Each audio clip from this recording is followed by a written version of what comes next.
Hey guys, welcome back with me again in this channel. So on today's tutorial, I'm going to show you how you can use CapCut on Android. So if you new to CapCut using your Android, and if you want pro features, smooth exporting, and no more annoying internet issues, you are in the right place. Let's fix all that in minutes. So you can start by opening CapCut and tapping on new project. You can select your videos or image from your gallery, or you can also use one from CapCut library in here.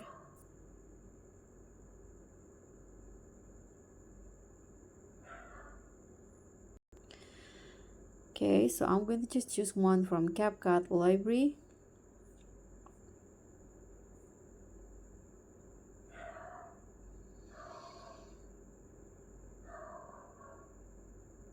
Just one in here. Just tap on add, and then the editing timeline will appear at the bottom. So the basic editing tools on CapCut, you'll see options like here. If you click on the video, you'll see basic options like split, trim, add music, effects, filters. So you can just tap any clip to adjust its speed or apply transition. CapCut makes it easy even for beginners. So let's say here, I'm going to just split in here, and here you can just click on this transition box to add transitions to the clips. And to use CapCut Pro Effects, some features may require login or online access, but if you're offline, here's the trick. You can download the or save the effect first, and then they will say usable without internet. So if CapCut shows a no internet problem, you can try this.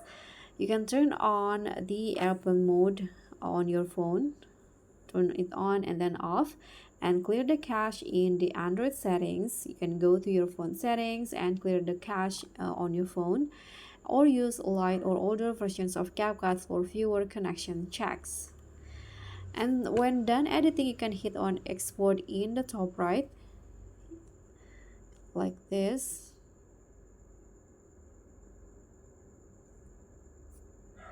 You can also set the quality first. You can set resolution to from 1080p into 4K, and the frame rate to 30 or 60 fps.